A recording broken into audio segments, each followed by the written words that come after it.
Avahai. Om Shanti Shanti Shanti. Om Sadashiva Samarambham Shankaracharya Madhyamam Asmadacharya Paryantam Vande Guru Paramparam. Om Satchidananda Rupaya Vishvotpatyadi Hetave Tapatraya Vinashaya Shri Krishnaya Vayam Namaha. Samasta Jana Kalyane Niratam Karunamayam Namami Chinmayam Devam Sadgurum Brahma Vidvaram. Hari Om, salutations to all. So we are seeing in Srimad Bhagavatam, the sixth canto, the seventh chapter. So here we are seeing that how Brihaspati, the guru of the Devatas, once he comes into the Sabha of the Devatas and Indra does not even get up because he was intoxicated with power, and Brihaspati realized that and he left the Sabha, he left the position of the Guru of the Devatas. Now, seeing this, the danavas attacked, Devatas lost because Devatas have danavas have a Guru, Shukracharya. Devatas did not have. And they became weaker because power, position, etc. If it has gone into the head, then that person loses the strength. So now Devatas go to Brahmaji and Brahmaji tells them that what you did was not appropriate and you must approach Vishvarupa, who is the son of Twashta. And he is a very, very powerful Brahmana. So that's where we had seen in this seventh chapter, sixth canto, Brahmaji advised them in the last shloka that we saw, 25th, Tad Vishvarupam Bhajatashu Vipram Tapasvinam Twashtram Athatmavantam Sabhajitothan Savidhasyate vo Yadi Ksamishyadhvam Utasya Karma. So you approach Vishvarupa immediately, who is the son of Twashta. He is a Brahmana who has done a lot of tapasya, tapasvinam. He is a wise person, very self-controlled. And when you treat him with respect, he will guide you and you will gain back the kingdom. Now, he says to him, Brahmaji says to them that the mother of Vishvarupa is from the danavas side. Father is Twashta, and then mother is from the danavas side. So he may have a soft corner for the danavas, but when you approach him to be the guru, then he will be impartial. And he will teach you what has to be taught. And that we see. So that also goes to show that how, if you see in the scriptures, many examples will be there of the gurus who are impartial. One of the most important qualities of any teacher, even if one is teaching, the regular subjects, secular subjects of maths, chemistry, biology, English, whatever it is, one should not be partial towards the students. Oh, these are my favorite. Oh, you are dumb, you are dull people. Partiality a teacher should not have. In fact, those who need the help more, the teacher should go and help and ensure that they understand, their difficulties are solved. Bright ones anyway is bright. Not that one should ignore them, but give the appropriate attention due to each one and help them with the genuine interest for their well-being. One can be impartial only when one is detached. When one doesn't associate one's self-worth with the performance of the students. If the student did well, oh, I've taught them. If the student didn't well, तुमने मेरा नाम खराब कर दिया. Parents do it, teachers do it, because we connect. If this son or daughter of mine did not behave well, what are the people going to think? ये इनकी बेटी ने ऐसा किया, इनके बेटे ने ऐसा किया, क्या सिखाया अब तुम्हारे माता पिता ने तुमको? So one takes it very personally. Now that will hit the confidence of the child. Especially partiality will do that. And so even in so especially in spiritual matters where the subjective science is very subtle, it's not easy at all. There if one has partiality, then gone. One is contradicting the very science that one is teaching. Meaning one is teaching that be detached, be free from raga and dvesha, and then one is having raga and dvesha. Then that teaching will not be effective. Each student, according to their adhikara, the teacher must do what has to be done. Equal treatment cannot happen. That is another level of extreme. Treat everybody equally. Are not possible, their temperaments are different. And partiality is another extreme. One should do what each student requires with the genuine interest to help them all. Full stop. So this Vishvarupa is like that. Because he is attached, because he is detached, he is a Brahmagnani. And Devatas come with great humility. So you will see how he accepts it. And the point to learn in daily life is this, that detachment and impartiality will go together. And when will a person be detached? When a person has connected to the source within and one is secure from within. Then one doesn't depend on one's self-worth, self-confidence, self-esteem, on other things and their performance and the people and the money and the power, and none of that. When our hearts are empty, then we want to cling to things to feel complete. When one is connected to the source, one is connected to Bhagavan, Atma, whatever the path one has chosen, then one is doing duties. Whatever is best required in the duty, one will do. It is a role. It doesn't define me anything lesser or greater. Keep learning in that. Even if some mistakes happen, one takes it in the stride, learns, does not repeat the mistake, repents for it, does prayaschitta. That is, one will keep doing. But one does not get attached, doesn't become partial, all that. So now, Brahmaji told. Now, when they said this, when they heard this, so as per the direction of Brahmaji, they approached Vishvarupa. Now, what is the meaning of Vishvarupa also? One who is able to see Vishnu in all the Rupa. That entire Vishwa is the Rupa Bhagavan only. Is Vishvarupa. Which is why it is said that Vishvarupa is a Brahmagnani who sees Brahman like a goldsmith. For the goldsmith, form is not important. Akar is not as important. Swarna is important. Gold is important. It may be bangle, it may be ankle, it may be earring, it may be nose ring, whatever it may be. Gold is important. Same way, the essence in every jiva is Brahman. So who has that Brahmakara drishti? All this is appearance of Brahman alone. That person can be impartial. And our focus remains on the akar. So when akar we are attached to, then vikar will arise. Akar means form. So when we are attached to form doesn't mean only physical form, it can mean the mind also. So the qualities of a person, achievements, name, fame, popularity, power, many of that. So when we are attached to akar, our own akar, and then the akar of others, then vikar will arise. Vikar means the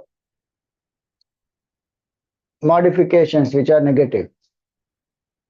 Kama, Krodha, Lobha, Moha, Mada, Matsya, they are called Shad Vikar, Shad Ripu, 6. impurities of the mind, 6 enemies.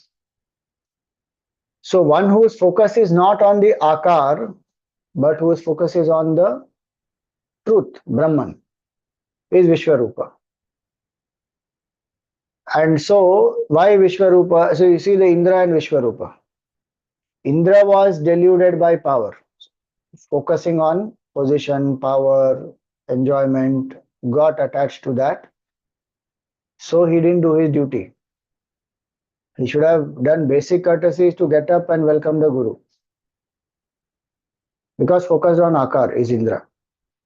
Focused on Brahman is Vishvarupa. Sees Brahman everywhere. Plays the role for the sake of whatever the duties are, but anchored in the truth, Brahman. So they approach Vishvarupa and they speak to him.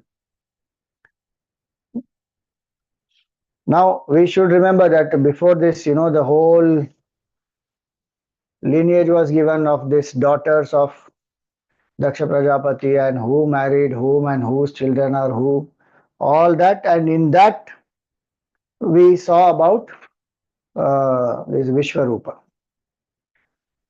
So Vishvarupa is in that sense younger to the Devatas. Devatas are before. Then Vishvarupa, etc., they come. So he is younger. But Devatas still go. That is one exercise that Brahmaji has given them now to humble themselves. When there is pride, ego, then one has to humble down. So Brahmaji sent them to Vishvarupa, who is younger than them.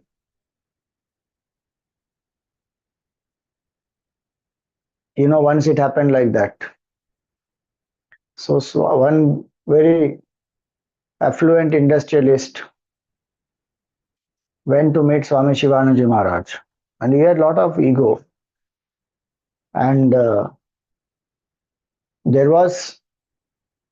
wanted to understand, study Vedanta. But Shivanandaji saw in few interactions that he had, he saw that there is a lot of ego. So one day when this person asked that Swamiji, I am studying Vedanta, but I am not experiencing. He said, you really want to know how to experience? He said, yes, I am. Will you do what I say? He said, yes, please tell me. He said, for the next 1 month, go and sit outside this hall, and whoever is coming, take their footwear, wipe them clean, arrange them in a line. And when they go out, give them that footwear.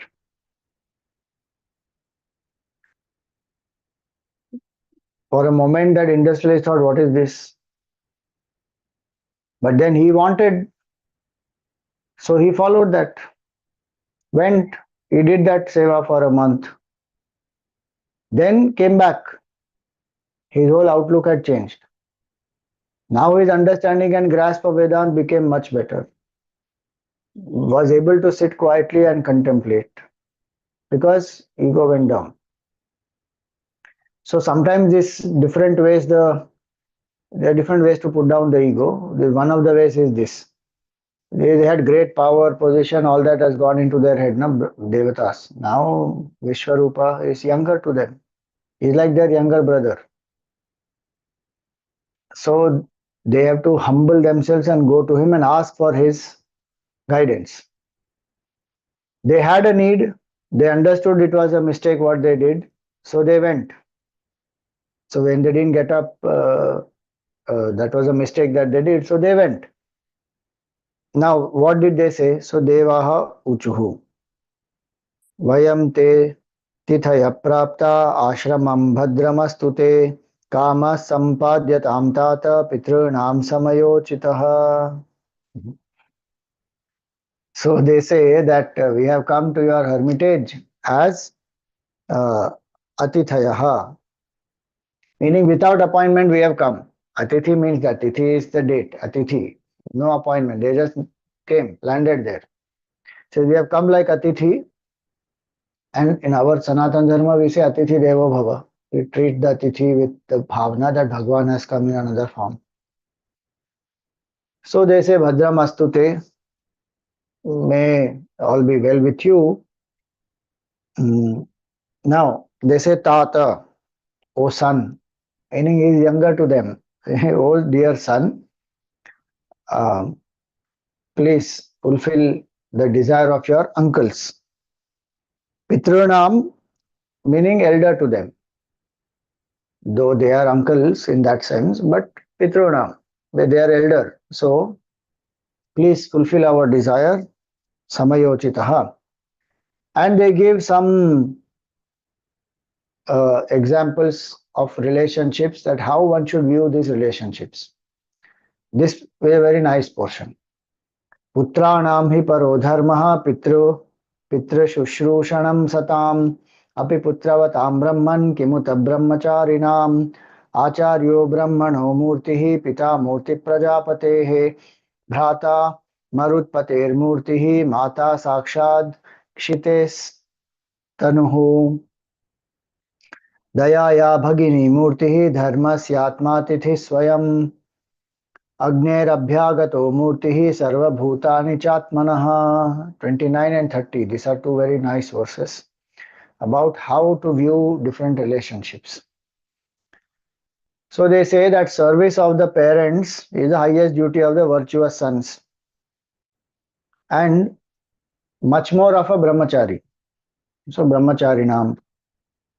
Now he says that Acharyo Brahmano Murtihi.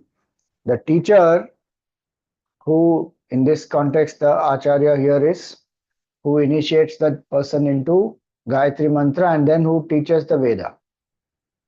So that teacher is Brahmano Murtihi. Brahma here means Veda. Brahman word can mean infinite reality also. Brahma also here means Veda. Meaning Veda Sakshat is appeared in the form of a teacher and is guiding you in the Gayatri Mantra sadhana as well as in the study of the Veda. So consider the teacher as Veda incarnate. That's the meaning.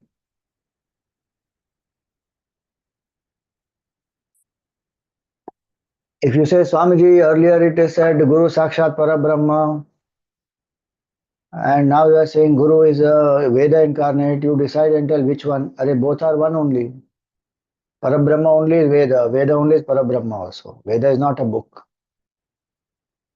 Bhagwan is Veda Swarup and Veda is Bhagavad Swarup. They are both one. So that Guru who is incarnate of Veda is Guru who is incarnate of Bhagwan also. So don't get confused. Ki kaun sa manu abhi? Guru and Brahman and Veda are same. So Acharyo Brahmano Murtihi, then Pita Murti Prajapatehe. Then the father is embodiment of Brahmaji, the creator. Meaning this is the bhav that one should have. Pita Murti Prajapatehe, Bhrata Marut Pater Murtihi. And then who is Bhrata? So Bhrata is Marutpati. Marutpati is Indra. So Bhrata is like Indra. And here Indra himself is the Bhrata who has come to the younger brother. So that is one. Then Mata Sakshat Shitesh Tunaha. Shitesh Tanuhu. So the mother, who is the mother? She is incarnation of Mother Earth. How much forbearance and tolerance and patience and titiksha the mother has. Bear the child in the womb for 9 months and then give birth and then bring up the child. So many things the mother has to go through. Embodiment of Mother Earth. Then Dayaya Bhagini Murtihi. Sister is embodiment of kindness, tenderness, compassion. Then Dharmasyatma Tithi Swayam. And then Atithi is His dharma means Yamaraj himself or Dharmaraj himself who has come, Atithi. Don't get scared saying, Arey, Atithi, Yamaraj maar dalenge humko. No, Dharmaraj, Atithi is Dharmaraj. So Atma Atithi, ha, Dharmasya Atma Atithi Swayam. Then Agnir Abhyagato Murtihi. The person who has visited, Abhyagataha, guest, is the incarnation of fire. If you remember in Kathopanishad, it comes like that. Nachiketa reaches the abode of Yamaraj, Yamaraj is out, he is not there. So Yamaraj will not, Nachiketa will not go inside. He waits. For 3 days and 3 nights, he waits there, doesn't eat, doesn't take water also.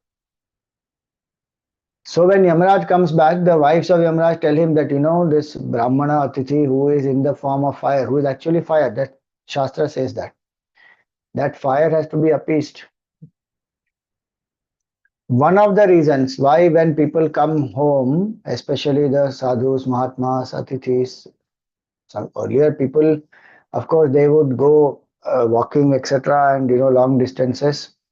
So when somebody comes home, especially very revered people, then on the part they are made to stand and then their feet are washed.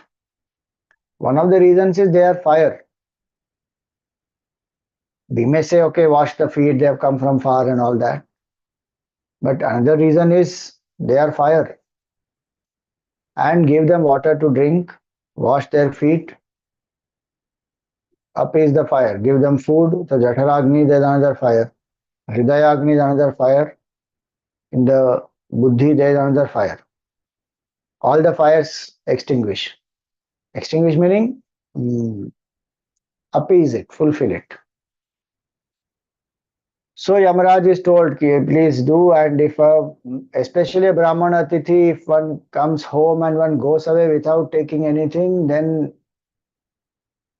that family will get lot of difficult times, and this will, few things are given there, this will get destroyed, that will get destroyed, all that will be said. Not to fear, not to get scared, but to say that this is our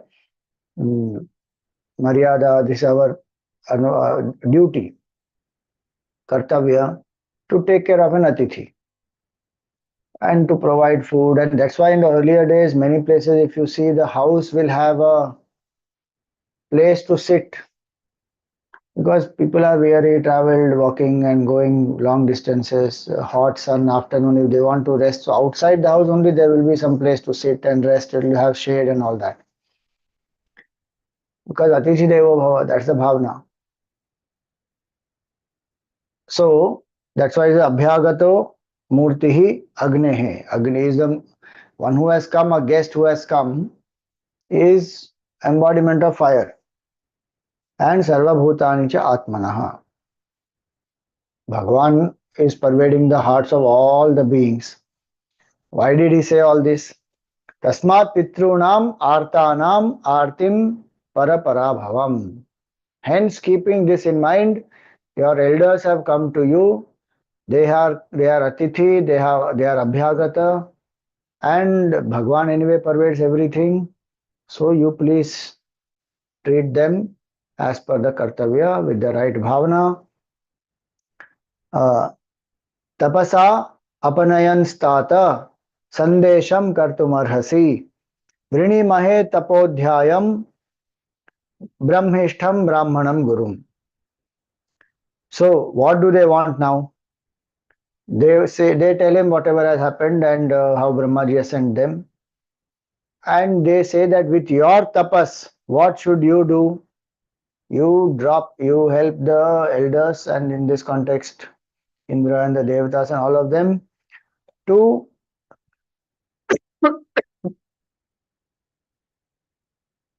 eliminate the papa karma that has been done and to help them to get back their lost kingdom. That Sandesham Kartumarhasi, you please give us the right understanding of the right Upadesh. And what Why have they approached? Because they say ki Brahmishtham Brahmanam Gurum. He is a Brahmishta, meaning who is established in Brahman. He is a Brahmana. And they are considering him now as a Guru. Because they approached him for taking up the post of a Guru of the Devatas to guide them so that they will get back their kingdom. And of course, in that whole process, they realize their mistakes, so they are humbly asking him.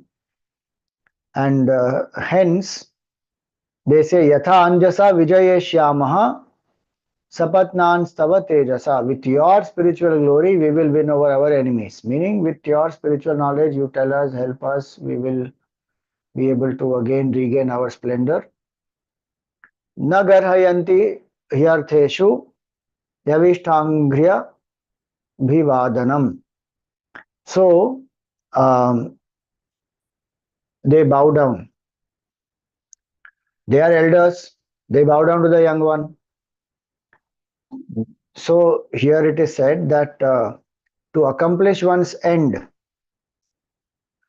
and especially now Brahmaji has sent them, and the specific purpose of sending them was to become humble, to drop their pride and ego and arrogance and all that. So, they bow down to him who is younger, and they say so clearly that Chandobhyo Anyatra na Brahman Vayo Jyaishtyasya Karanam. Only age cannot be the criteria to determine who is senior. Knowledge is important. Experience is important. That's what he says here now.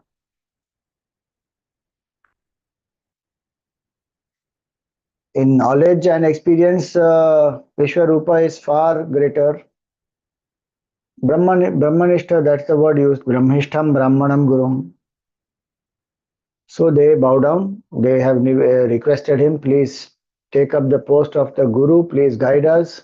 What should we do? What we should not do? All that. Now, when they were asking him politely that way,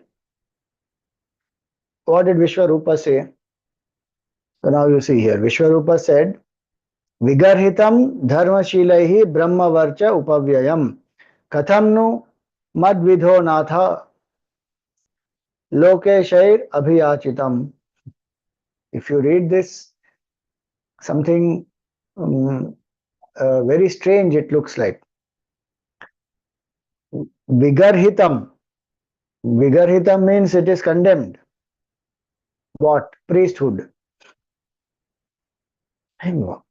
Priesthood has been condemned by the virtuous as involving the loss of spiritual glory and merit, which a Brahmana has. Meaning Paurohityam, the duty of a Purohit, the priest who helps to conduct the samskars, who helps to conduct all this, right from this Bumsavana, Simantam, Nayana, all that, and Vivaha, Janevu, Samskar, all Antyeshti Karma, everything. Why is that condemned? See, the point of condemn is not that it is bad, but it is to say that how much ever karma one may do, that karma will not lead to mukti. In fact, it can lead to more bondage. We can't live without karma because of past karmas and vasanas and all that, but we can't also act in such a way that let it keep creating new karmas. We have to act in such a way with the attitude of dedication, devotion, and offer everything to Bhagwan that existing karmas get exhausted, new ones are not created. Now, if a Paurohitya karma is done, it will be sometimes sakama karma that one will do for oneself. Then that karma will create new karmic bondage. If one is getting it done for any other yajman also, one is taking some dan dakshina, then one is living on that, and one may get attached to that also.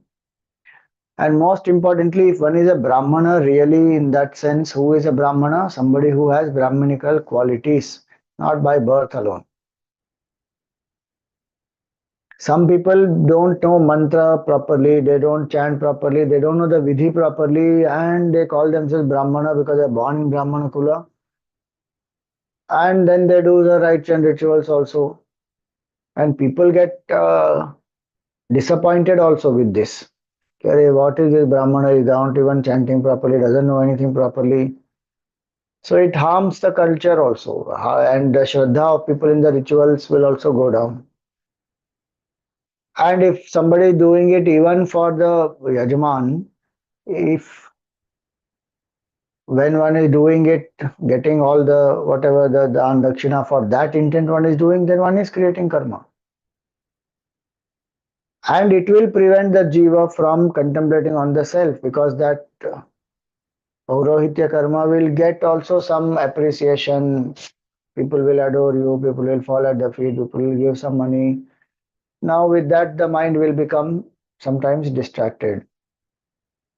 So, compared to bhakti, which is like Mirabai's bhakti, very very pure and fully surrendered to Bhagavan, or compared to Atma Gnan, or even Nididhyasan, contemplation steadily on the self, the work of a Purohit is very limited. There is no match. If the work of a Purohit is done well, with the bhav that I am serving Bhagavan, Nishkam bhav, one is doing it. And of course, for the well being of the Yajman who is there, but one doesn't depend on anything else for one's survival. And one is also clear that this I am doing for such and such time period to purify my mind, and in my mind, everything I offer to Bhagavan. Then, after some time, that person will come out of this Purohit work, will get into proper, study of Vedanta, reflection, contemplation, all that. So, from that standpoint, we have to understand. Here he is anyway Brahmanishta. He doesn't need to do any of the Shravan, Manan, Nididhyas and all that. Still, he says this, keeping the others in mind. So that's why he says that the priesthood has been condemned by the virtuous as invoking the loss of spiritual glory investing a Brahmana. Loss of spiritual glory means, in this context, ability to contemplate. Withdrawing the senses from everything, contemplate on the self to realize that my nature is Parabrahma Tattva Sachidananda Swarup Atma. That's all. I don't suddenly think, oh, Pandit who is doing all the rituals, uska tej chala jayega. Then why should I call that Pandit to my house? It's not like that. Idea here is that mind which is engaged in karma is mind is going out through the senses when karma has to be done. Nididhyasan one is withdrawing from the senses, the world outside, contemplating steadily. One will give temporary result, one will give permanent, discover the permanent self. So then compared to this, that is grosser. And if somebody is ready for the subtler and is settling down for the gross, then that is demotion. What you call that? Demotion. Promotion. So class 1, 2, 3, 4, like that, one goes on getting promotion, one after the other. Same way in a company, hierarchy will be there, vertical ladder, one keeps moving up. But suppose one goes to graduation and then again comes back to 10th standard, then one will say, "Arey, what a fool you are. Why are you sitting here in 10th standard? You already completed graduation." So it is like that. So that's why he's saying here that this is vigarhitam dharma shilahi brahma varcha upavyayam. This translation takes away a lot of what you call that, preciseness and exactness. The brahma varcha is given here. If we translate it spiritual glory, it will become suddenly. Brahma varchas means that general meaning people will say Brahma varchas is the tej on the face of that person born because of, which is attained by upasana, karma, sadhana. Look at the face, what a glow. But deeper we go, Brahma varchas literally means abidance in Brahman. Stability to contemplate steadily and drop body identification. That is Brahma varchas. So, dharma shilaihi Brahma varcha upavyayam. So he says that, generally it has been condemned, but how can a person like me, katham no madvidho natha, person like me, uh, turn down this request which has come from king of Devatas. They are related to him. he is younger to them. So he says, how can I reject that? And then he goes on to say that obedience is declared in the scripture, so I have to obey. That anybody who follows, the duties, follows the injunction of the scriptures, that how to serve the elders, how to follow their instructions, and live in a humble way. That obedience is what the Shastra says, so I will follow. And they have a difficult life. The Brahmanas, really speaking, we think that, oh, what a fantastic life they have. But technically, if you see, Brahmana is supposed to live, not even earn. There is no money that Brahmana earns. Whatever Yajman gives as Dakshina, one will live on that. And sometimes, if that is also not available, then they will live on. This is what is said here now. Akinchananam hi dhanam shilonchanam teneha nirvarti teneha nirvartita sadhu satkriyaha katham vigarhyam nu karomyadhishwaraha paurodhasam hrishyati yena durmatihi. So he says that Brahmanas live by these two methods. One is Shila, which means after the harvesting has been over, whatever grains are left, one will pick up that and then manage one's survival with that. And second is Unchana, which is in the marketplace, wherever the grains are being sold, etc. There, the owner of the shop displays, okay, this is rice, this is meat, this is whatever, barley, corn, whatever millet is put up there. Now he takes it in the evening, puts it back, some grains will be scattered. So either scattered in the field or scattered in the market. The Brahmana picks up those grains and lives on that. Um, so he says that is the only wealth of the destitute. So Brahmana lives on that. Meaning one doesn't eat for taste. One doesn't depend on anybody else. One is not elaborately thinking, okay, what will I eat here? What will I eat then? What should I buy? What should I make? Take what is available. Bare minimum, you give maximum to the society. That is a principle or siddhant. बाकी मन में से वो application आज होता नहीं है. It doesn't happen like this. If one is living in simplicity, austerity, doesn't have greed, has santosha, and mind is focused on Bhagwan, that is more than important. There's nothing more required after that. These are given in the time. Abhi, if you say you have to live like this, it's difficult. One can't live like that. So here he says, ki, we are Brahmanas are supposed to live like that.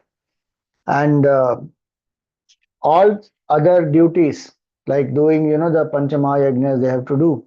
So in that, Devaran, Pitriran, Manusharan, Bhutaran, Rishiran, all that, So one has to do all that. Live on bare minimum, do the regular sadhanas, Panchama Yajnas, and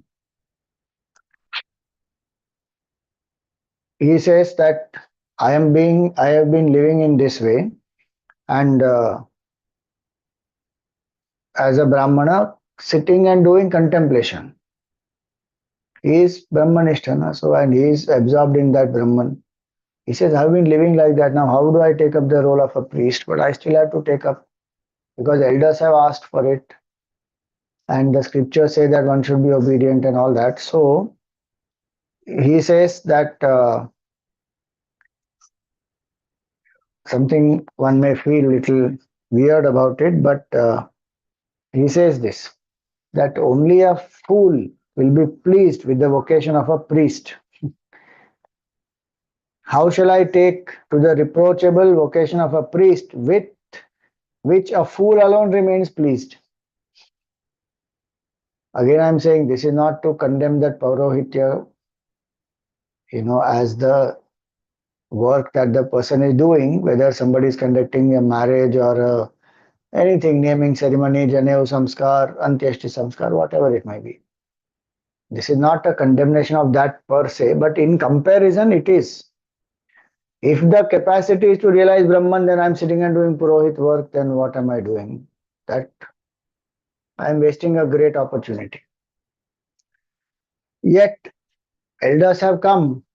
So he says, yet I dare not decline what is earnestly asked by you, which is of no account. I shall presently accomplish all that you have solicited, even at the sacrifice of my life and my highest interest. He says, I will do. So he accepts the post of the Guru. One may say, why the post of the Guru of Brahmanas, Guru of the Devatas, has so much of ritual? One reason is because the Devatas themselves have become Devatas by doing so many rituals, attaining punya, then they have come to Devalok. There they will do certain rituals to attain power because they want power. So Sakam Karma will be done. And in this context, they want to regain their kingdom. So naturally, it will involve some rituals by which they will then become strong and then they will go and fight and get back their kingdom. So for a Brahmagnani to come to the level to guide them to get their power back, it is a thing which is not very pleasant to do, but because it is a duty and Brahmaji said, he says, okay, I will accept, I will do this.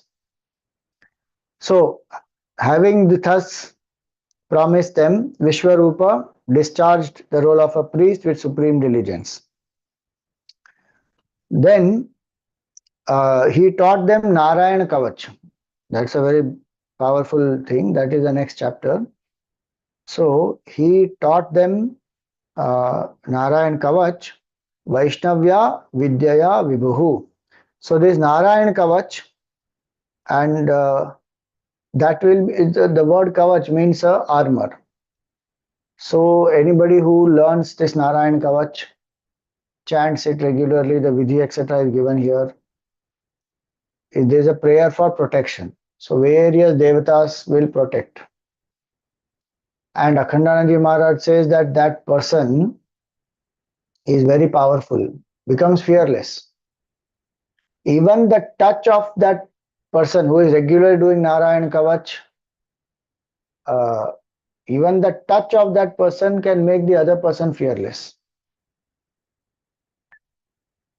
And so this Narayana Kavach is taught by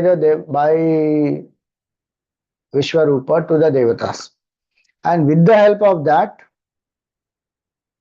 they become strong, fearless, mighty. They go attack the danavas and defeat them and they get back the kingdom. So you see this last line here, last shloka here.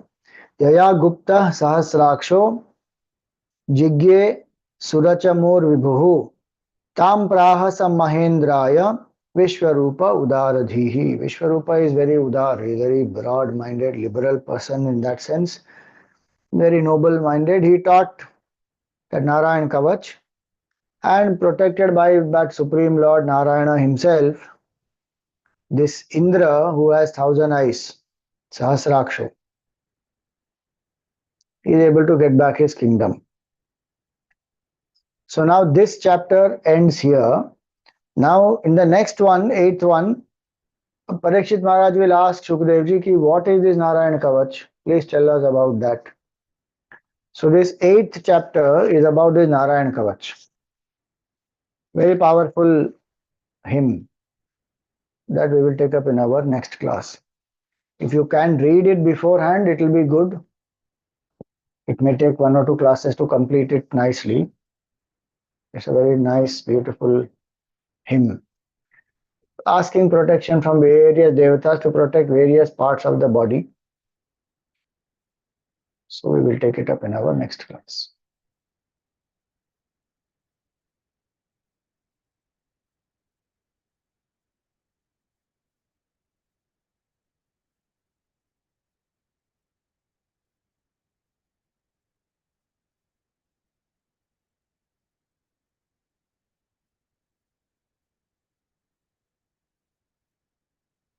Question we will take up after the Arati. मंगल आरती प्रिया प्रीतम की, मंगल प्रीति रीति धूम की, मंगल कांति हसनी दसनन की, मंगल मुरली दीना धुन की, मंगल आरती। मंगल बनिक त्रिभंगी हरि की, मंगल सेवा सब सहचर की, मंगल सिर चंद्रिका मुकुट की, मंगल छवि नयन में अटकी, मंगल आरती।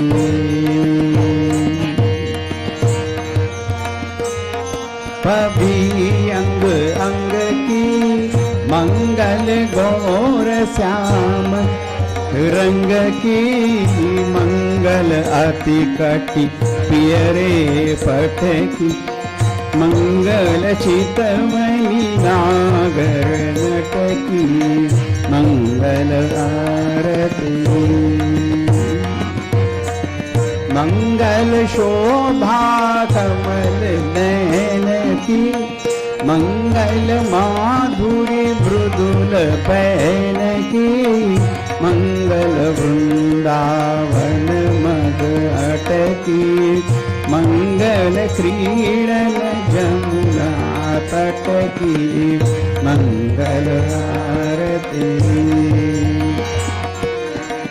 मंगल चरण अरुण तरुवन की, मंगल करणी भगति हरिजन की, मंगल जुगल प्रिया भावन की, मंगल श्री राधा जीवन की, मंगल आरती प्रिया प्रीतम की, मंगल प्रीति रीति डोल की, मंगल आरती।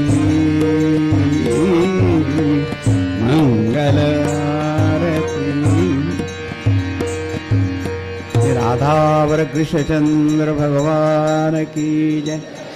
ओम न तत्र सूर्यो भाति न चंद्र तारकम्, नेमा विद्युतो भान्ति कुतो यमग्निः, तमेव भान्तमनुभाति सर्वं, तस्य भासा सर्वमिदं विभाति। सद्गुरुनाथ महाराज की।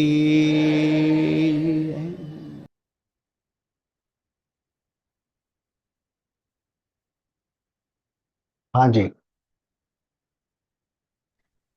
Pranam Swamiji. Swamiji, out of the 5 elements, how come the guest is a fire element?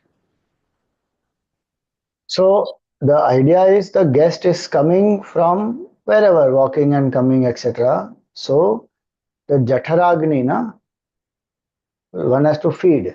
That's why the guest is fire element. Because one gives water, food, etc. And one is hungry, thirsty, whatever, one is coming that way because one is living on bhiksha, especially as brahmanas, etc. They live on the bhiksha. They don't have their own this thing they carry and cook and take and all that. So then that brahmana tithi specifically is Agni, and that who is that in the Agni form? Bhagavan is in the Agni form. Which is Agni? The Jatharagni. So that's why I said 3 forms of Agni. Now one is Jatharagni, one is Hridaya Agni. The Hridaya Agni is the knowledge of the self, which will destroy the avidya. And one is the Agni in the mind, which is Agni of desires. So some guests will also come with a certain desire. Some people may, on some special occasions or whatever, some specific days, they may come with a desire ki bhai, please give us some donation, give us some money, give us some whatever, clothes, anything that way. Some relatives also may come with a desire that, we want to spend some time with you, take us here, take us there, whatever. So that is the Agni in the mind. So the full Agni is,